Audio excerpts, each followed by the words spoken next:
نحمدہ و نصلی علی رسولہ الکریم، اما بعد فاعوذ باللہ من الشیطان الرجیم، بسم اللہ الرحمن الرحیم۔ حدیث مبارکہ کا یہ واقعہ ہم لوگوں کو اس بات کی یقین دہانی کراتا ہے کہ مہمان جو ہیں ہم کس طرح مہمان کی عزت کریں اور مہمان کے کیا حقوق ہیں۔ حدیث مبارکہ میں آتا ہے کہ ایک صحابی کی عادت تھی کہ وہ روزانہ کسی ایک مہمان کو اپنے گھر لے جایا کرتا تھا اور وہاں جا کے وہ اس کی خوب خاطر کرتا تھا۔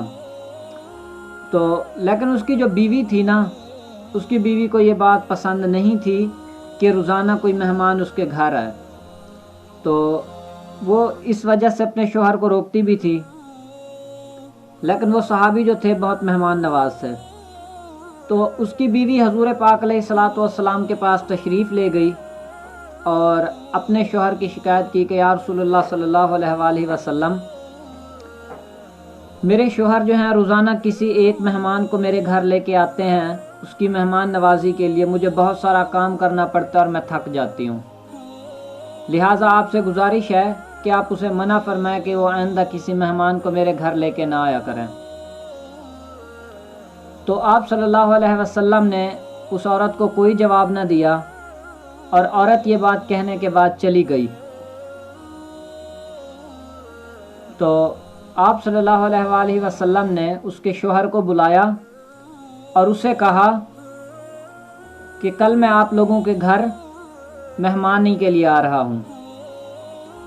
تو وہ صحابی بہت زیادہ خوش ہو گئے اور خوشی میں گئے، اپنی بیوی کو بتایا، اور جب اس کی بیوی کو پتہ چلا کہ حضور پاک علیہ الصلاۃ والسلام خود تشریف لے کے آ رہے ہیں، تو وہ بہت سارے انتظامات کرنے لگی اور خوشی سے پھولے نہ سما رہی تھی۔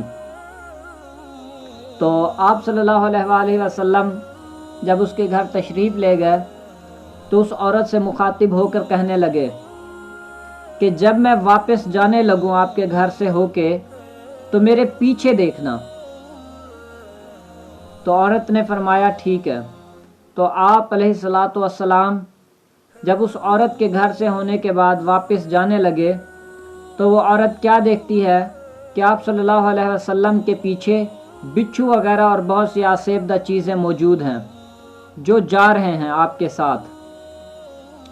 تو وہ عورت گھبرا جاتی ہے اور آپ صلی اللہ علیہ وسلم اس سے مخاطب ہو کر کہتے ہیں کہ بات سنو، جب مہمان آپ لوگوں کے گھر آتا ہے، مہمان کسی کے گھر بھی جاتا ہے تو وہ اپنا رزق اپنے ساتھ لے کے جاتا ہے، اپنا رزق اپنے ساتھ لے کے آتا ہے۔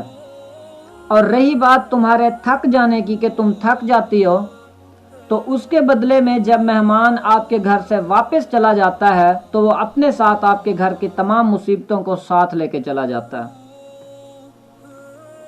تو عورت کو حضور پاک علیہ الصلاۃ والسلام کی وہ بات بالکل سمجھ میں آ گئی، اور اس کے بعد اس نے کبھی بھی اپنے شوہر کو کوئی شکایت نہیں کی۔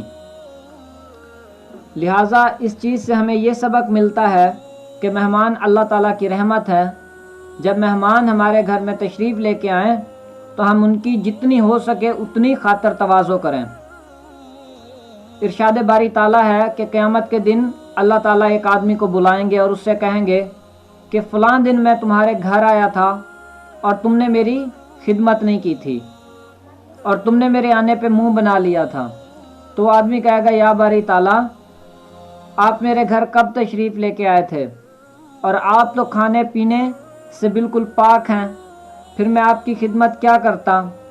تو اس قسم کے جواب دے گا۔ تو اللہ تعالیٰ فرمائیں گے کہ فلاں دن میرا ایک شخص تمہارے گھر آیا تھا، مہمان اللہ کی رحمت ہوتی ہے، اور تم نے اس کے آنے پہ منہ بنایا تھا اور تم نے اس کی خدمت میں کسر چھوڑی تھی۔ تو اسی لیے جو ہے نا مہمان کے بہت زیادہ حقوق ہیں، اور فرماتے ہیں کہ 3 دن اگر آپ لوگوں کے گھر کوئی مہمان آتا ہے تو وہ 3 دن آپ کا مہمان ہے، جتنا آپ سے ہو سکے آپ اس کی اتنی خدمت کریں۔ ہمارا اسلام ہمیں اس چیز کی ترغیب دیتا ہے کہ ہم دوسروں کے ساتھ حسن سلوک سے پیش آئیں، مہمان نوازی کریں، ہمسایہ کا بالکل خاص طور پر خیال رکھیں، نماز پڑھیں، روزے رکھیں، اور برائی کے کاموں سے منع کرے اور نیکی کے کاموں کا حکم کرے۔ امید کرتے ہیں آپ لوگوں کو ہماری آج کی ویڈیو پسند آئی ہوگی۔ ویڈیو پسند آتی ہے تو اس ویڈیو کو اپنے دوستوں کے ساتھ لازمی سے شیئر کیجئے گا۔ ہمارے چینل کو سبسکرائب کر دیں اور ساتھ موجود گھنٹی کے بٹن کو بھی دبا دیں تاکہ ہماری آنے والی لیٹسٹ ویڈیوز جو ہیں اس کا نوٹیفیکیشن آپ لوگوں تک سب سے پہلے پہنچے۔ اور نیکی کی بات پھیلانا صدقہ جاریہ ہے۔ وآخر دعوانا الحمدللہ رب العالمین۔